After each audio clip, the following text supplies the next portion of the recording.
Chalo, let's begin. So in previous lecture we got done understanding about the absorption part of it, where we end maximum part of the chapter. We come for the another topic right now, which is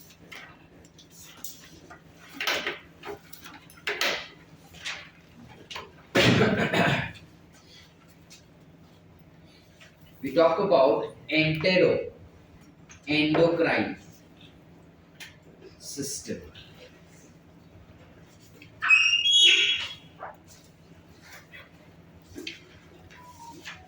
Now, what exactly is enteroendocrine system? Split the term. Entero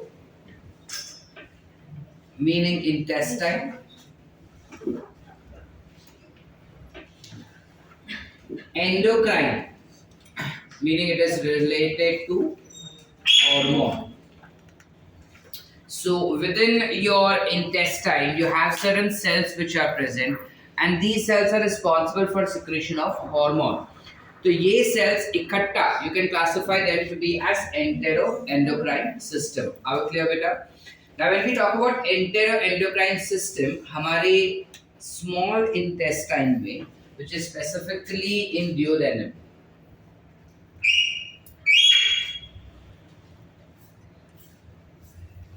Within our small intestine, stay out for some time. Within our small intestine, there are two types of cells that are existing. You have something called as Paneth cells, and we have something called as Paneth cells, and we have something called as Argentaphin cells. दो type के sales होते हैं, एक होता है जिसमें कहते हैं पेनेट सेल, एक होता है जिसमें कहते हैं अर्जेंटाफिन. ठीक है, ये जो पेनेट सेल्स होते हैं, they are responsible for secretion of lysozyme. You know what is lysozyme? What? It kills the bacterial cells, right? Bacterial cell का जो पेप्टिडोग्लाइकन लेयर होता है उसको मार डालता है. तो सिर्फ माउथ के सलाइवा में lysozyme secrete होता है ऐसा नहीं है. In every region you will have protection. So mouth में बैक्टीरिया से प्रोटेक्शन के लिए you have lysozyme present. Stomach में बैक्टीरिया से प्रोटेक्शन के लिए you have HCl, whereas intestine में बैक्टीरिया से प्रोटेक्शन के लिए you will have something called as lysozymes. Are we clear बेटा? Whereas you also have something called as Argentaphin cells. These cells are responsible to be acting or participating in enteroendocrine.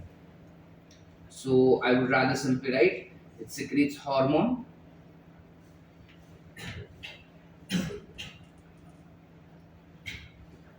Is responsible for hormone secretions. Are we clear बेटा? Any doubts so far? ये cells हमको कहाँ मिलते हैं? These cells are found on the mucosa layer itself. ठीक है? These are found in mucosa layer. Both. ठीक है? चले आगे.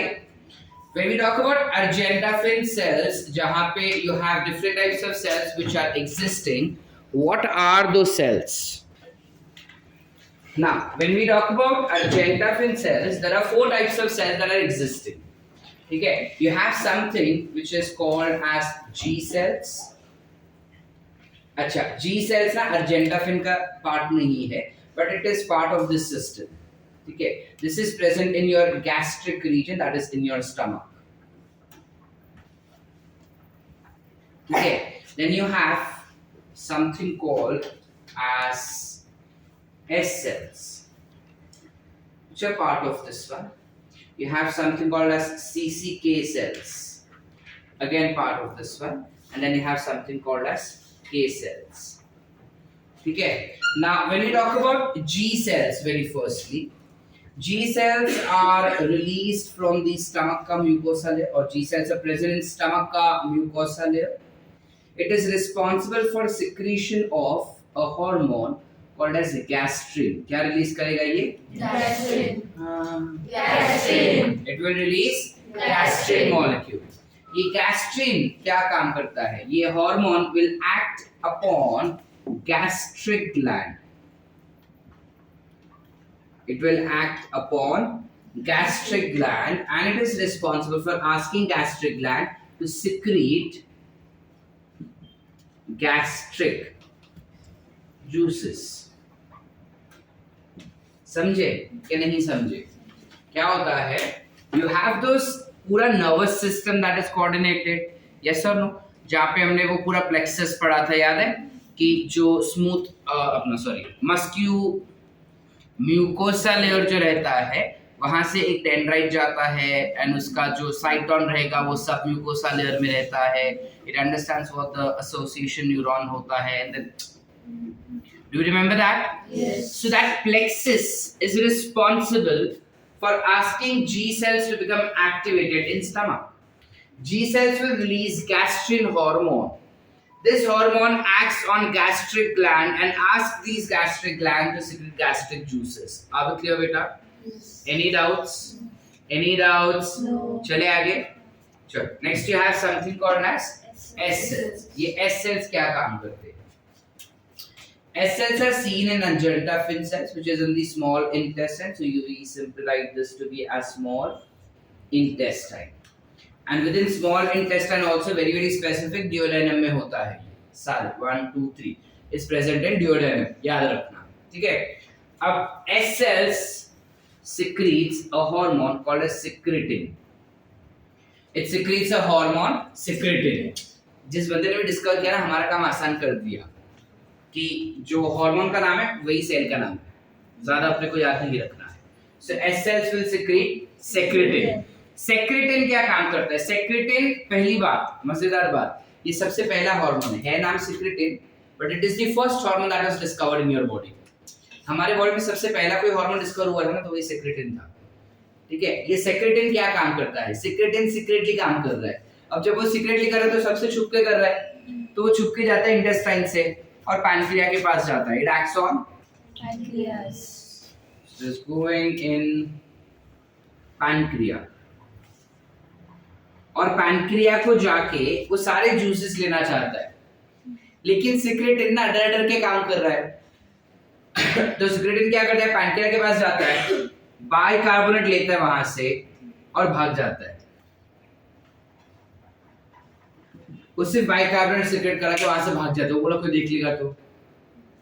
अब दूसरा हार्मोन है वो काफी बिंदास, वो इसको गाली देके बोलते क्या है, पागल है क्या तू, इतना क्या डरता है, सब लेके आने का था तेरे को, तू खाली बाइकार्बोनेट लेके आया, रुक अभी मेरे को जाना पड़ेगा. ये जाता है. So what is this guy doing? This is also secreted from small intestine. ठीक है?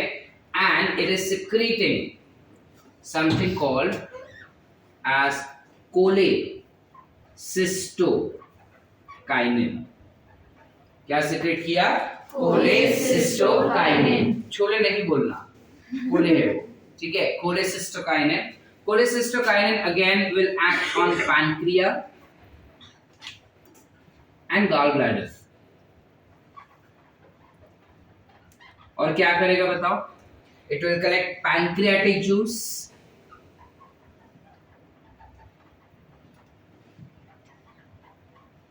प्लस बाइल जूस का सिक्रीशन करवाए. आसान बेटा? Any doubts? जाओ पुढे. फिर आता है something called as K cells. Again this is something which is seen in small intestine. This is also observed in small intestine. This one is responsible for secretion of a hormone called as gastrin inhibiting hormone या peptide. Gastrin inhibiting protein या gastrin inhibiting peptide. ठीक है? ये क्या करता है? इसको short form में GIP भी लिखते हैं. ये GIP क्या करेगा? नाम से ही पता चल रहा है, गैस्ट्रिन मॉलिक्यूल को वो इनहिबिट करवाएगा. So what will it do? It will act on, it will go to stomach, correct, and it will act on what? Gastrin, for it to be inhibited. So it will inhibit gastrin secretions और gastrin का activity. Any doubts guys? Everyone समझा? तो this becomes what? ये जो अपने को दिख रहे हैं, that becomes the source these become the hormone that it is secreting. These all becomes the site of action, whereas this becomes its functions. I hope the entire flow is clear. Any doubts? फिर से revise करें. क्या कहा हमने कि हमारे small intestine में दो टाइप के सेल्स हमको देखने मिलते हैं उसके म्यूकोसा रीजन में. एक पेनिट सेल, एक argentaffin sales.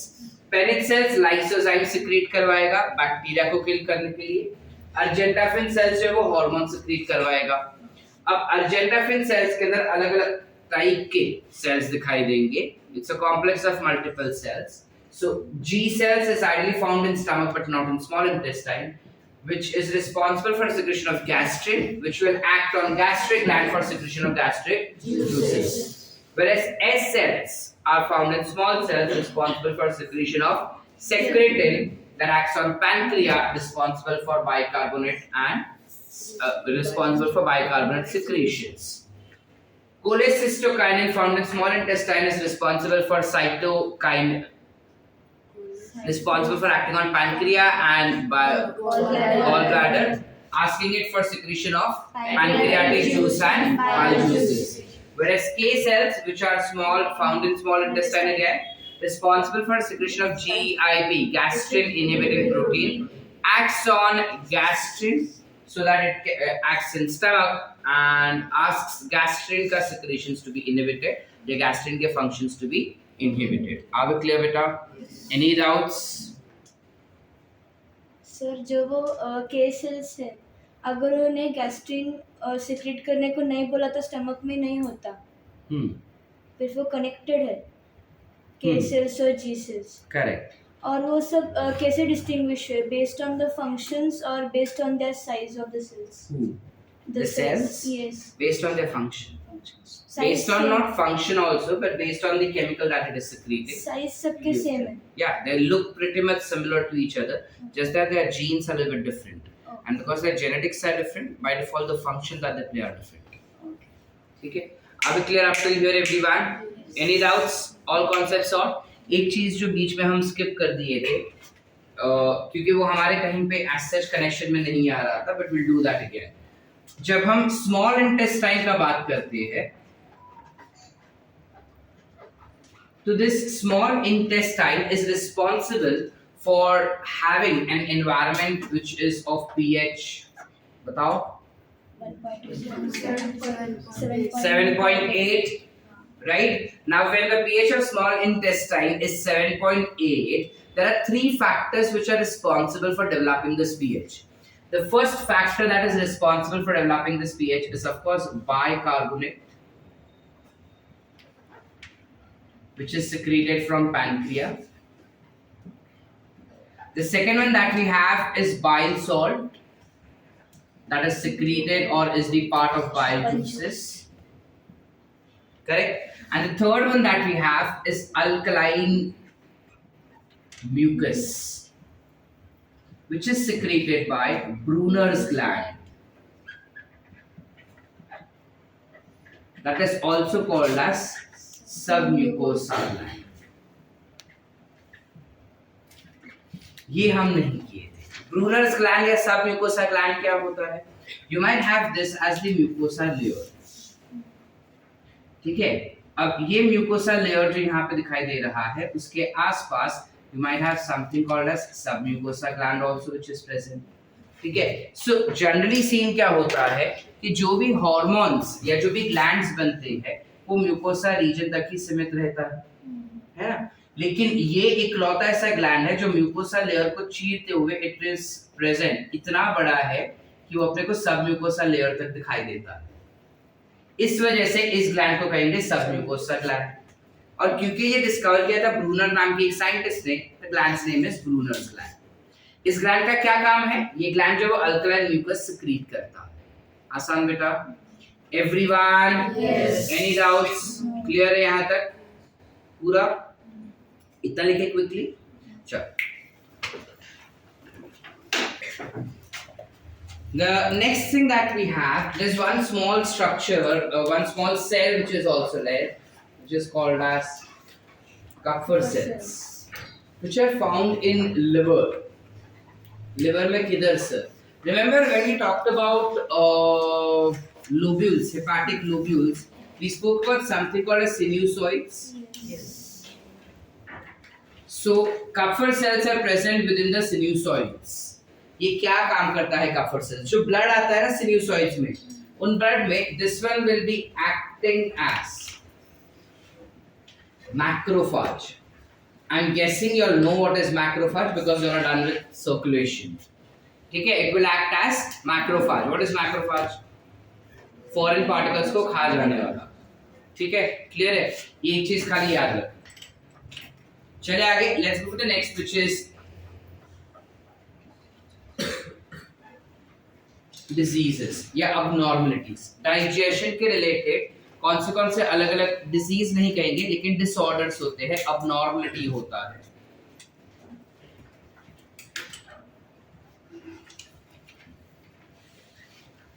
So when we talk about different disorders, there are different types of bacterial infections as well as the parasitic infections which are capable of being caused within our intestine. हमारे stomach में काफी सारे या हमारे intestine में काफी सारे अलग अलग बैक्टीरियल इन्फेक्शंस हो सकते हैं या फिर you can have different types of parasitic infections also. So when we talk about parasitic infections in our chapter Kingdom Animalia, you all have already understood about platyhelminthes, where you have tapeworms which are present, you have pinworms which are present. ये सारे अलग अलग examples, hookworms होते हैं. ये सारे अलग अलग एग्जाम्पल्स हैं जो हमारे स्टमक के अंदर इन्फेक्शन कॉज करने के काबिल होते हैं.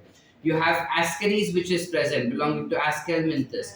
जो एस्केरीज तुम्हारे डाइजेशन को अबनॉर्मलिटी करवाता है, डाइजेशन ढंग से होने नहीं देता.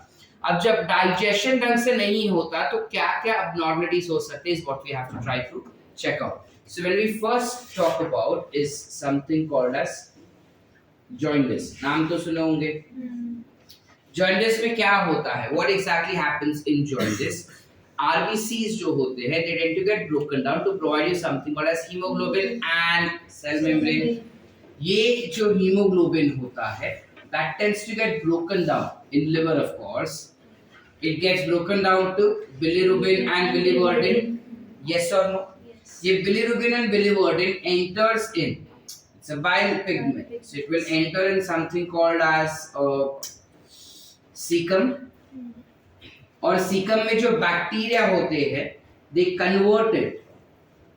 convert these two chemicals in something called as stercobilins, which is responsible for providing yellow color to fecal matter. तो सर bilirubin biliverdin नहीं देता है. ये bilirubin और biliverdin का ही modified product है which is stercobilin, जो बैक्टीरिया मॉडिफाई करता है in cecum. ठीक है, and it is responsible for letting it go outside the body. It's a waste product इस वजह से. अब क्या होता है, कभी कभार the breakdown of RBC increases drastically in your body for several reasons. जब ये ब्रेकडाउन बहुत भारी मात्रा में बढ़ जाता है तो ऑटोमेटिकली ये दोनों content these will increase. bilirubin and biliverdin in liver increases. Liver में इसका प्रोडक्शन बढ़ने की वजह से ये ब्लड में, दिस रिजल्ट्स इन ब्लड में भी इसका क्वांटिटी बढ़ जाता है. ब्लड में क्वांटिटी बढ़ने की वजह से it tends to get deposited. Blood तो पूरे बॉडी में अभी फैलेगा ना बेटा, so it will get deposited on या फिर इन स्किन, आईज एक्सेट्रा. क्या होता है, लिवर के अंदर जब you have increase in bilirubin and biliverdin level that goes inside your blood. Blood के अंदर जाते ही वो पूरा ब्लड तुम्हारे बॉडी में स्प्रेड हो जाता है, पूरे बॉडी में वो ट्रांसपोर्ट किया जाएगा. तो बॉडी के अंदर जो टिश्यूज होते हैं वो टिश्यूज के नीचे ये बिलिरुबिन और बिलिवर्डिन जाके डिपॉजिट हो जाता है, जिस वजह से हमारा स्किन जो है येलो येलो दिखता है. हमारे आईज के अंदर जाके डिपॉजिट हो जाएगा जिस वजह से आईज येलो येलो दिखाई देती है.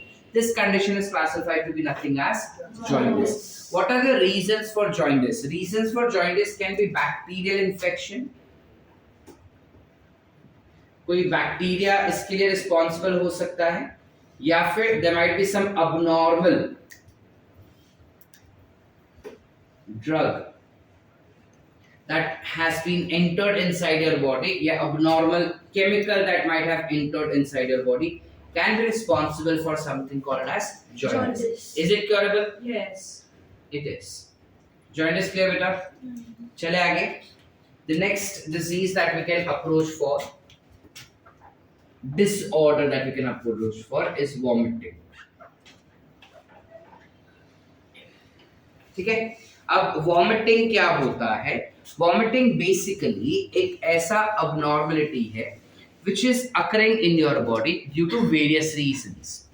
जिसमें क्या होता है कि जब हम कोई भी abnormal chemical खा लेते हैं तो हमारा जो esophageal, that is gastroesophageal sphincter होता है, वो gastroesophageal sphincter open हो जाता है. ठीक है. So whenever there is abnormal chemical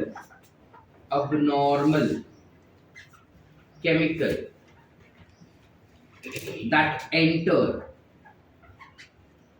in stomach, जब हम स्टमक में कोई गलत चीज खा लिए होंगे, ठीक है, या बैक्टीरिया कोई हमारे बॉडी में ऐसा चला गया स्टमक के अंदर जो कुछ केमिकल रिलीज किया, सो बेसिकली कभी भी कोई भी अबनॉर्मल केमिकल अगर स्टमक में गया या फिर केमिकल इम्बैलेंस हुआ, तो उस समय पे you have something called as medulla oblongata. What is medulla oblongata? हमारा ब्रेन होता है कुछ ऐसे, करेक्ट. हमारे ब्रेन के नीचे ना यहाँ पे इस नेक रीजन पे कुछ ऐसा स्ट्रक्चर होता है which is called as medulla oblongata. इस रीजन पे you have vomiting center. So medulla oblongata कहते हैं हम इस रीजन को. तो this vomiting center is present in medulla oblongata which gets activated.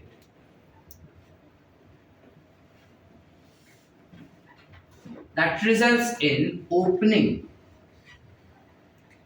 of gastroesophageal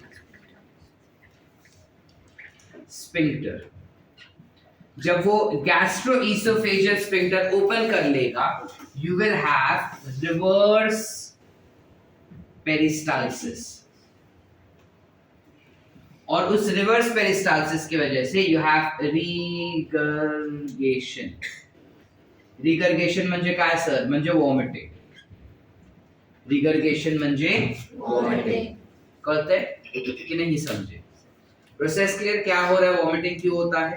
जब कभी भी कोई भी गंदा केमिकल खा लिया, लेट्स से मैंने बहुत ऐसा टेस्ट भी बहुत ही गंदा था वो, तो मुंह में डालकर गले में जाते ही वो फट से बाहर आ जाता है अपना. क्यों बाहर आ जाता है? It's because something that has entered in your body, your body is refraining that chemical. So your medulla oblongata asks it to come outside. Understood कि नहीं समझे? जब वॉमिटिंग होता है तब उस समय पे हमारे एनसीईआरटी में एक टर्म दिया है that nausea acts as pre-vomiting symptom. Nausea क्या होता है? उल्टी जैसा होना लेकिन उल्टी नहीं होना, इस नौशिया. ठीक है, जिसको मराठी में बोलते हैं कसुतरी होते. ठीक है, वो ये है. अब क्लियर बेटा? Yes sir. अब मैं भी तुम्हारे जैसा ऐसा नहीं.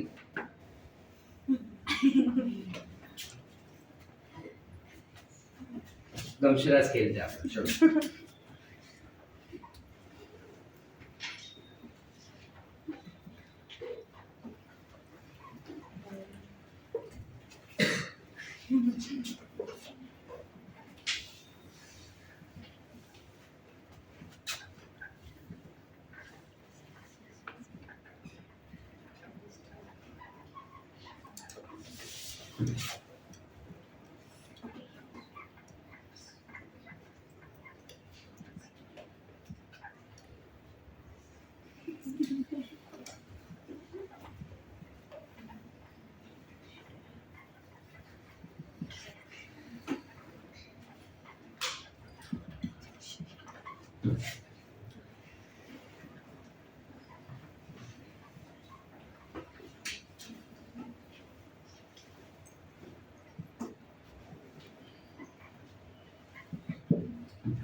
समझ रहा है ना?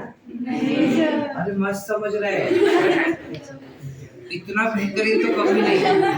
क्या एटीपी मेरा बच रहा है पता है क्या? मस्त एटीपी बच रहा है, समझ रहे ना अब? नहीं सर। क्लास के बाहर जा फिर। हैंडराइटिंग समझ में नहीं आ रहा है। तेरा हैंडराइटिंग देखे कितना माशाल्लाह है। अच्छा है ना, तेरे से मेरा बेटर है बहुत। ये रंजनी समझता है ना मेरा हैंडराइटिंग? खत्म बात, चल।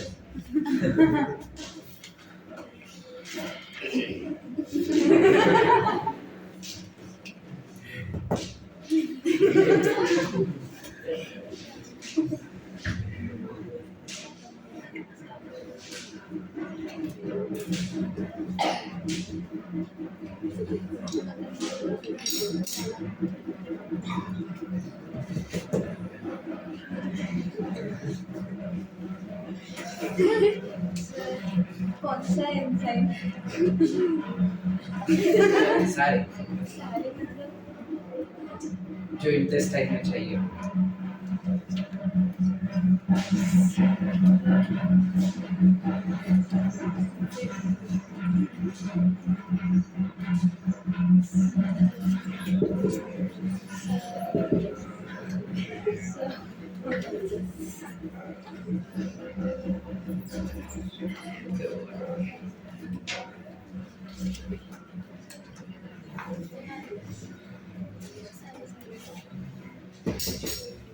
नहीं समझ में आ रहा। Thank you. तो ऐसा जोर से बोलेगा ना, जब मैं पूछूं समझा कि नहीं समझा, ऐसा ये क्या होता है? नालायक लोग।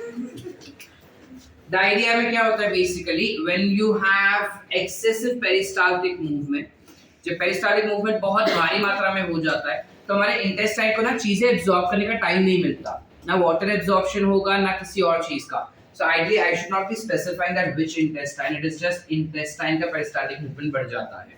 तो ना लार्ज इंटेस्टाइन में पानी एब्जॉर्ब हो पाता है, ना स्मॉल इंटेस्टाइन में फूड एब्जॉर्ब हो पाता है, ना इवन डाइजेशन अच्छे से हो पाता है, जिस वजह से वो फूड जो है वो ऐसे का ऐसा बाहर निकलता है। तो यू हैव वाटरी या फिर liquefied stool that is been excreted from the body.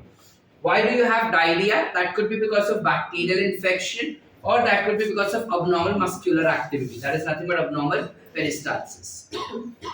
समझे? नहीं समझे? शुक्रिया। कॉन्स्टिपेशन में क्या होता है? कॉन्स्टिपेशन अब इसमें ना एक्सेसिव, हमको बार-बार जाना पड़ रहा है, इसमें आ ही नहीं रहा है। क्यों नहीं आता है यहाँ पे? That's called as constipation, where the stool or fecal matter is not been released outside. Why is it not released outside? Is because of insufficient या फिर abnormal peristaltic movement. बहुत ही कम या फिर peristaltic movement ही नहीं हो रहा है। और वो ना होने की वजह से अनडाइजेस्टेड फूड जो है वो बाहर नहीं आ पाता। क्वेश्चन है कि क्यों ऐसा हो रहा है, तो या तो एंजाइम्स बराबर से नहीं बने या तो म्यूकस जो है वो काफी कम है, ठीक है, इस वजह से कॉन्स्टिपेशन होने के चांसेस होते हैं। फिर आता है इनडाइजेशन, यानी फूड जो है वो डाइजेस्ट ही नहीं हो रहा है। अब फूड जो है वो डाइजेस्ट ही नहीं हो रहा है, ऐसा क्यों हुआ? ऐसा हुआ क्योंकि या तो हमारे पास एंजाइम्स कम है,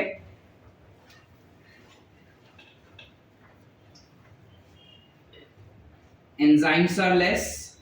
देखो एंजाइम्स कम हो ऐसा काफी रेयर हो जाता है, बट देन एंजाइम्स कम पड़ जाना because there is over eating.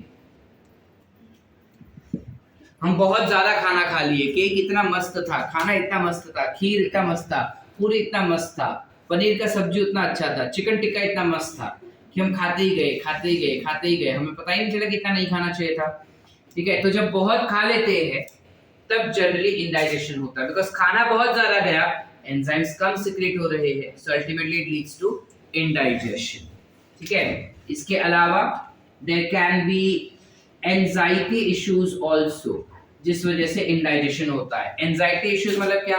अब मैं तुमको डिक्लेयर कर दूं कि टेस्ट जो है थर्सडे को नहीं है, परसों ही होने वाला है, परसों मैं बोलूं टेस्ट थर्सडे नहीं है, टेस्ट कल ही है, देयर विल बी एंजाइटी ना, अरे झालं नाही माझं, एक चॅप्टर उरलंय, हा उरलंय, ते उरलंय, फलाना उरलंय, ढिंकाना उरलंय, and I am saying that it is not just one, it is your final examination. तुम्हारा नीट जो जल्दी हो रहा है, ठीक है, जो खाली अभी तक जितना पढ़ा है उसी का नीट होने वाला है तुमको, ठीक है, या कॉलेज एग्जाम्स है तुम्हारी अभी, लेट्स से तुम्हारा कॉलेज एग्जाम्स है, ठीक है, from Saturday we are beginning up, या from coming Monday we are beginning with the college test, ठीक है। और कॉलेज टेस्ट में अब तक जितना भी तुम पढ़े हो सारे के सारे बायोलॉजी के, सारे फिजिक्स और सारे केमिस्ट्री के टॉपिक्स है, एंजाइटी हो जाएगा ना अपने को, उसकी वजह से हम बराबर से सो नहीं पाते हैं, हमारा ब्रेन बराबर से फंक्शन नहीं कर पाता, और डाइजेशन को तो पीछे ही छोड़ देता है। जब तुम न्यूरल कंट्रोल पढ़ोगे ना तब तुमको ये बताया जाएगा कि जब कभी भी कोई भी सिचुएशन आता है, सबसे कम इंपॉर्टेंस हमेशा बॉडी जो है डाइजेशन को देता है,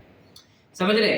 मतलब फॉर एग्जांपल लेट्स से तुम रह रहे हो 25वें माले पे, ठीक है, और 15वें माले पे आग लगी है, ठीक है। अब तुम 25वें माले पे लेट्स से वो थर्सडे था, ठीक है, और तुमको ऐसा छुट्टी था, कोई टेस्ट नहीं, फ्री थी, ठीक है।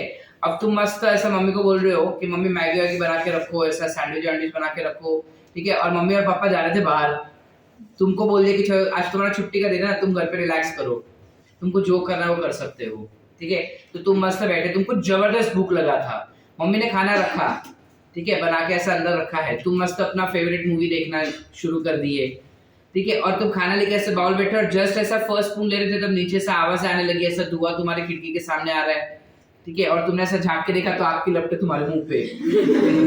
अब तुम पहले ये बोलोगे कि मेरे को भूख लगा, पहले मैं खाऊंगा फिर भागूंगा, या फिर पहले भागोगे? Why? That is a very instant reaction. Does your body says that no तुमको भूख लगा पहले खाना खाओ? That's a reaction. ठीक है, अगर हमारे हाथ में आइसक्रीम है और सामने अगर शेर आया है तो हम आइसक्रीम खाने नहीं बैठेंगे, तो पहले आइसक्रीम खाता हूँ फिर भागता हूँ, पहले भागेंगे। So these are your instincts where your body during anxiety it asks your body to not digest, but it will ask your body to go the reactions that is required at that point of time. So anxiety becomes one of the example, one of the reasons for it.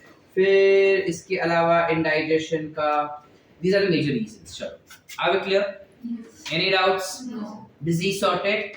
ठीक है, हमारे पास दो और disease है, which is protein energy metabolism. इतना कर लो फिर वो करते हैं, ठीक है।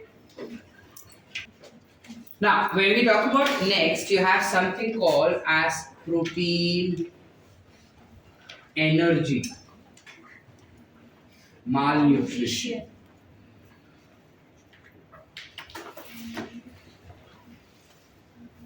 जिसे प्यार से PEMV कहते हैं, ठीक है।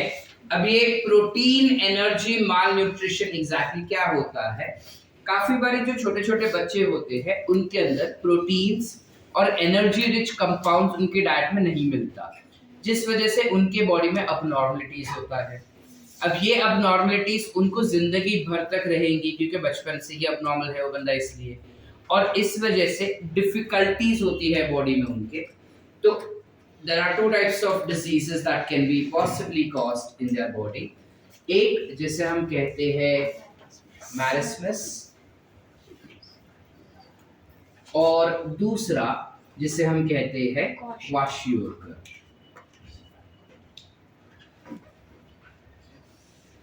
ठीक है, सो जब हम बात करते हैं मैरिस्मस की, मैरिस्मस इन्फेक्शन जो रहता है it is basically cause to that individual. Generally इस पर्टिकुलर इन्फेक्शन के अंदर प्रोटीन कम जाता है उनकी डाइट में, प्लस जो एनर्जी में रिच कंपाउंड्स रहते हैं which is to be very specific, lipids. So will just write that energy rich is less, that is lipids are less in their diet. lipids कम होने की वजह से भी abnormality होता है क्या सर? बहुत abnormality होता है। Let's try and find out कि इस वजह से क्या होता है। पहले तो ये इन्फेक्शन जो है, अगर मैं जो है बॉडी में उनको प्रोटीन ही ना दूं, अगर मैं प्रोटीन ही नहीं दूंगा उस इंसान को, तो ऑब्वियस है कि उस इंसान के जो मसल्स है वो वीक होते जाएंगे, है ना? तो you will have week muscles. अगर हम उस इंसान को प्रोटीन ही ना दे तो ऑब्वियस है उस पर्टिकुलर इंसान का जो बॉडी का स्ट्रक्चर है या फिर जो ग्रोथ है उसका, वो होगा ही नहीं बिना प्रोटीन के। ठीक है, so poor growth as well as development. Yes और नो? प्लस प्रोटीन भी नहीं, लिपिड भी नहीं, और लिपिड भी ना होने के वजह से उसके बॉडी के अंदर अलग अलग जो हार्मोन्स बनने चाहिए अच्छे खासे वो भी नहीं बन रहे हैं। ठीक है, इस वजह से क्या होगा, उसका mental development is very very poor. काफी बुरा मानसिक ग्रोथ होता है, मेंटली अबनॉर्मल भी हो जाता है बच्चा। ठीक है, अब ये सारे सिनेरियोस कब होते हैं उसके जिंदगी में? ये सारे सिनेरियोस को जब वो बहुत बहुत यंग होता है ना, which is when their age is less than 1 year। 1 साल से भी छोटा बच्चा रहेगा, which is to what we call it as infants, में ये चीज दिखाई देता है। ठीक है, इन्फेंट्स में ये चीज दिखाई देता है। हमने काफी बार ऐसे छोटे बच्चे देखे होंगे जिनका अगर ये बॉडी अगर कुछ ऐसा हुआ तो उनके बॉडी में ऐसे रिब्स दिखाई देते हैं, देखे होंगे, और उनका जो हाथ पैर होता है वो काफी ही पतला होता है। You might have seen that, काफी पतले हाथ पैर होते हैं। So that is nothing but because of मैरिस्मस। ठीक है, एकदम मरा मरा सा दिखना, ढांचा ही दिखता है, पूरा स्केलेटन ही दिखता है अपने को, मरा मरा सा दिखना, मैरिस्मस। मेंटल डेवलपमेंट ही पुअर है, इन लेटर स्टेजेस में बंदे का मरने का भी चांसेस बहुत ज्यादा हो जाता है। अब क्वेश्चन इज कि ये चीज क्यों होता है इंसान के बॉडी में, why is this exactly occurring in their body? So जब हम reasons का बात करें, what are the reasons for this to be developed?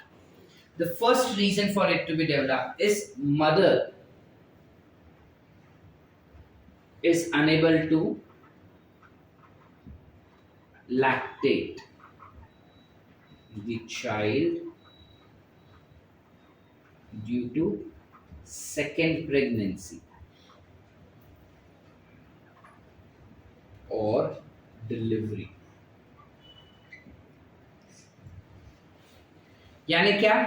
यानी कि जो बच्चा पैदा हुआ था उसको हम हमेशा, तुमने एडवर्टाइजमेंट भी देखा रहेगा कि कुछ समय तक उसको माँ का दूध मिलना चाहिए, है ना? वो नहीं मिल पाता उनको, और जब वो उनको नहीं मिल पाता तो उनके प्रोटीन्स और फैट्स जो है वो बराबर से नहीं मिलते। क्यों? Because when mother's milk is stopped, generally उनको कोर फूड दिया जाता है विच इज दाल चावल रोटी, वो समय से पहले उनको दे देते हैं, और समय से पहले उनको देने की वजह से उनके बॉडी के अंदर सारे न्यूट्रिएंट्स बराबर से मिल नहीं पाते उनको, और उस वजह से इस टाइप के अबनॉर्मलिटीज होने के चांसेस होते हैं, जहाँ पे उनका जो डाइट है वो प्रोटीन तो नहीं दे रहा है, एनर्जी भी नहीं देगा उनके डाइट। समझे?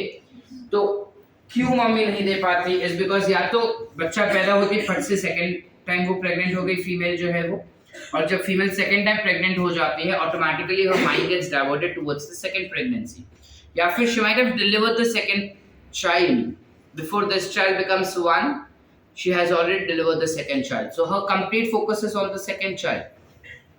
this child gets neglected, and that is the reason that this all reasons can be possible. Clear hai? Any doubts? Next that we have is classified is nothing but kwashiorkor. kwashiorkor में क्या होता है, जो diet है उसमें protein बहुत ही कम रहता है, but then there is no effect on energy. Meaning diet में एनर्जी रिच कंपाउंड्स है, ठीक है, लेकिन प्रोटीन कम है. So the diet that you see of this individual is low protein and high calorie diet. ठीक है, यानी प्रोटीन कम है लेकिन कैलोरीज बहुत ज्यादा है. इस वजह से क्या होता है कि जो बच्चा होता है वो खुद पूरा मरा मरा सा दिखता है, पतला पतला सा रहेगा, लेकिन बॉडी हाथ वाथ सब पतला पतला, लेकिन उसका पेट बहुत बाहर रहता है. तुमने काफी बच्चे ऐसे देखे होंगे जिनके हाथ पैर सब पतला पतला रहता है लेकिन पेट बहुत बाहर रहता है वो बच्चे का. क्यों बाहर रहता है? इज बिकॉज उसके पास कैलोरीज बहुत ज्यादा होती है लेकिन प्रोटीन जरा भी नहीं है. और प्रोटीन ना होने की वजह से ऑब्वियस है सिम्टम्स हमें क्या दिखाई देंगे. प्रोटीन ना होने की वजह से you will have week muscles, same चीजें दिखाई देंगी. You will have week muscle, poor growth,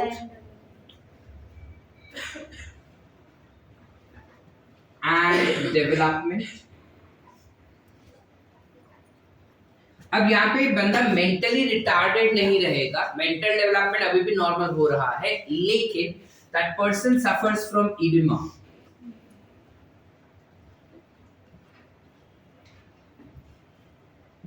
oedema in body. Oedema क्या होता है? इडिमा यानी कि बॉडी का कुछ स्पेशल रीजन जो रहेगा वो फूक जाना, स्वेल हो जाना, स्वेलिंग होना, अबनॉर्मल स्वेलिंग.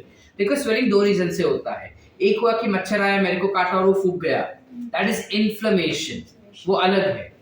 इडिमा में क्या होता है कि उस स्पेसिफिक रीजन में पानी भर जाता है और पानी भर जाने की वजह से वो पूरा तरीके से फूक जाता है. लाइक फॉर एग्जांपल तुमने काफी बार सुना होगा कि जो प्रेग्नेंट लेडी रहती है उसके पैर जो वो फूक जाते हैं, पूरे वो स्वेल हो जाते हैं. क्यों स्वेल हो जाते हैं? Because of the oedema thing. The water starts getting locked in her legs and that is why वो फूक जाता है. क्लियर है बेटा? Any doubt so far? So that is what is seen. अब इसमें क्वाशियोरकर के क्या रीजंस? तो क्वाशियोरकर पहले जैसे ये 1 साल से कम के लिए था, this is for more than 1 year वाला चाइल्ड. ठीक है, 1 साल से बड़ा होता है ये इंसान, ये बच्चा, तब जाके उसको क्वाशियोरकर होता है. ये नहीं कि वो पहले ही हो गया. तो आइडियली क्या होता है, मैरिस्मस ना जब बच्चा मम्मी के पेट में डेवलप होता है तब से ही उसको न्यूट्रिएंट्स कम मिल रहे हैं, जबकि क्वाशियोरकर बच्चा पैदा हो जाने के बाद से उसको न्यूट्रिएंट्स कम मिलना शुरू होता है. इस वजह से इसका इफेक्ट दिखना 1 साल के बाद शुरू होता है, जबकि इसका पहले से ही दिखना शुरू हो जाता है. Are we clear? Any doubt so far? नक्की. इसके क्या रीजंस हो सकते हैं क्वाशियोरकर के? Pretty much same reasons can be there. Are we clear? Everyone? Any doubts? So that's where we end with your topic. ठीक है? You have something, a small content. ये absorption के साथ हमें करना था, but ठीक है चलो. There's a small content which is called as calorific value that is existing. अब ये calorific value क्या होता है?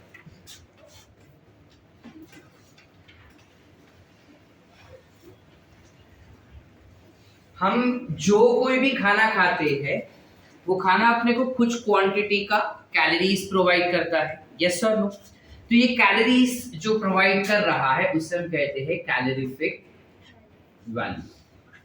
To understand how much calories is been obtained from a given food, it's called as calorific value. अब इसमें basic अगर मुझे definition देना हो कैलोरिफिक वैल्यू का, तो कोई भी 1 ग्राम का ऑर्गेनिक फूड या ऑर्गेनिक सब्सटेंस को अगर हमें बर्न करना होगा, इसको अगर हम जलाएं, इसको हम बर्न करें, तो जो एनर्जी अपने को मिलता है उसे हम कहेंगे calorific value. So burning of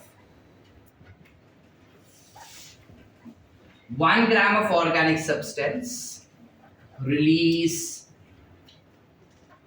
energy, और वो जितना भी एनर्जी रिलीज करता है उसे हम कहेंगे कैलोरीफिक वैल्यू। ठीक है बेटा? Yes, sir.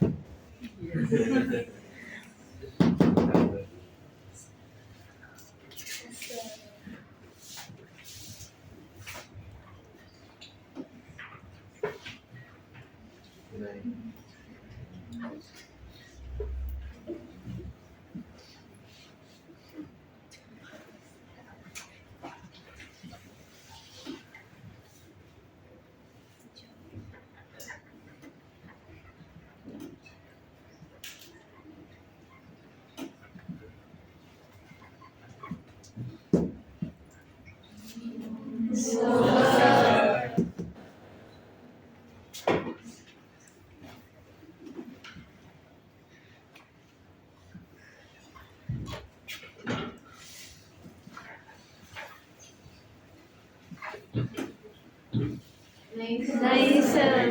तो फिर बोलने का ना, हाँ समझा नहीं समझा, वापस बताओ क्या है, नहीं पता, ये बताओ वो बताओ। नालायक के जैसे बैठे रहते, खाली मुफ्त का ऐसी लेने का है बस। नहीं समझा क्या ऊपर क्या बोला वो, ये वाला? तो बोलने का ना नहीं समझा सर, क्या बोल रहे हो आप? मैंने 1 ग्राम का चिप्स खाया, वो 1 ग्राम चिप्स खाया, वो मेरे बॉडी के अंदर एनर्जी प्रोड्यूस करेगा ना। कब प्रोड्यूस करेगा? जब मैं उसको जलाऊंगा। जलाने का मतलब क्या, कि पेट के अंदर आग लगा रहा हूं मैं? नहीं, जलाने का मतलब क्या, when I am breaking that food down it will produce some energy. वो जितना एनर्जी प्रोड्यूस कर रहा है, 1 ग्राम का लेस का पैकेट जितना मेरे बॉडी में एनर्जी प्रोड्यूस किया, वो हो गया उसका कैलोरीफिक वैल्यू। ठीक है सर, कैलोरी क्या होता है sir, what is calorie? So let's try and understand what is calorie. पहले वो देख लेते हैं। चलो, जब कभी भी हम 1 ग्राम के पानी को बॉईल करें, if there is 1 gram of water that I am boiling, so that 1 degree Celsius उसका टेम्परेचर इंक्रीज हो जाए, तो 1 डिग्री सेल्सियस टेम्परेचर इंक्रीज करने के लिए जितना हीट लगा that is equivalent to 1 calorie. That is equivalent to 1 calorie. Are we clear beta? Yes sir. Yes or no? Yes sir. पक्का? Yes. अगर, लेकिन जनरली ना ये 1 कैलोरी बहुत कम क्वांटिटी का होता है, इट्स वेरी वेरी लेस, जिसको फिजिकली मेजर करना काफी डिफिकल्ट है। सो जनरली हम उसको लार्जर क्वांटिटी में लेते हैं, which is 1 kg of water को बॉईल करते हैं ताकि उसका 1 डिग्री सेल्सियस इंक्रीज हो जाए। So with that, the heat that is produced becomes of 1 kilocalories. Did we understand? Yes sir. So if I have to understand कि अगर एक particular ग्राम का फूड को, ऑर्गेनिक फूड को मैं हीट कर रहा हूँ या बर्न करता हूँ बॉडी के अंदर, या हम डाइजेस्ट करते हैं बॉडी के अंदर, तो कितना एनर्जी बन के मिलता है, तो जितना एनर्जी बन के मिलेगा वो होगा उसका कैलोरीफिक वैल्यू। नहीं समझे? समझे। 1 ग्राम चिकन खाया मैं, ठीक है, और उस 1 ग्राम के चिकन ने मेरे बॉडी के अंदर जितना एनर्जी प्रोड्यूस किया वो उसका calorific value. Simple. Diet conscious जो रहते हैं वो नाही बोलते हे नाही खायचं, जास्त कॅलरीज असतात त्याचा। म्हणजे काय, त्या फूड मध्ये कॅलरीज तरी आहे, तर जेव्हा तो कॅलरीज रिलीज करणार ते कॅलरीज तुमच्या बॉडी मध्ये डिपॉझिट होणार आहे, म्हणून त्याला आपण नाही खात।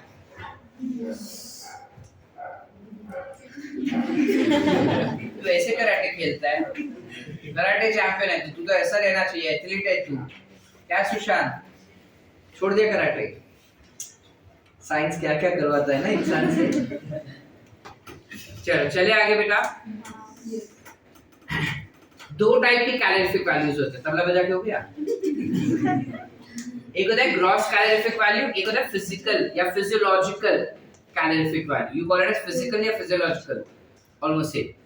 So when I talk about calorific value, gross calorific value, ये generally measure किया जाता है by a special type of machine.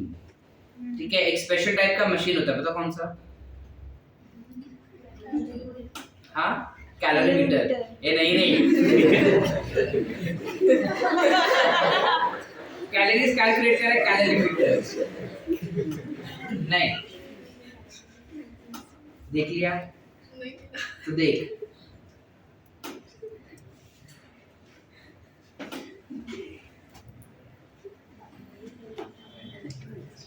तू टेढ़ा है। बुक तेरे सामने फिर भी तो नहीं बता पा रही है कि क्या है वो। You classify this particular नीचे है second last third last line पे मिला कैलोरीमीटर कौन सा है you have it as calorimeter only but एक specific नाम है which is bomb calorimeter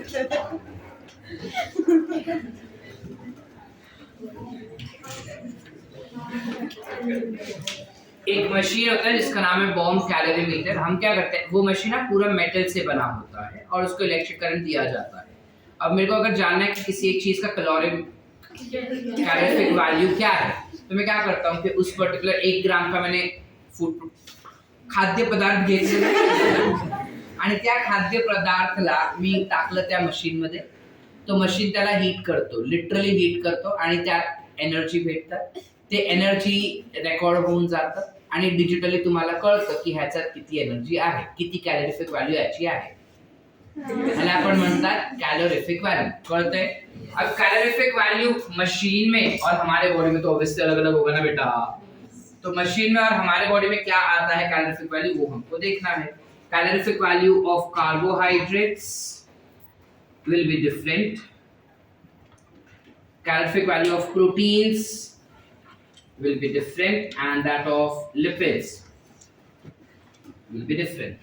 So when I talk about carbohydrate का calorific value जो रहता है that is 4.1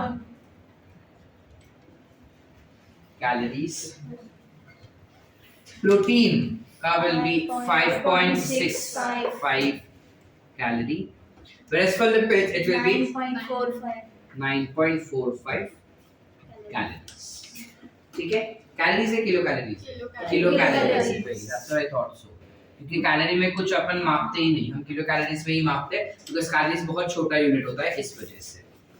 जबकि अगर हम हमारे फिजिकल कंडीशन में मापे बॉडी के अंदर काफी आसान 1 ग्राम का कार्बोहाइड्रेट हमारे बॉडी में 1 किलो कैलोरी का एनर्जी देगा, प्रोटीन भी 4 किलो कैलोरी का एनर्जी देगा, प्रोटीन भी 4 किलो कैलोरी का देगा और लिपिड 9 किलो कैलोरीज का देगा। समझ पाए? बस ये हो गया कैलोरीफिक वैल्यू। तुमको इसमें डायरेक्ट क्वेश्चन पूछे जाएंगे, घुमाएंगे नहीं। ठीक है तो बॉम्ब कैलोरीमीटर याद रखना है, ग्रॉस और इसका डिफरेंस क्या है याद रखना है।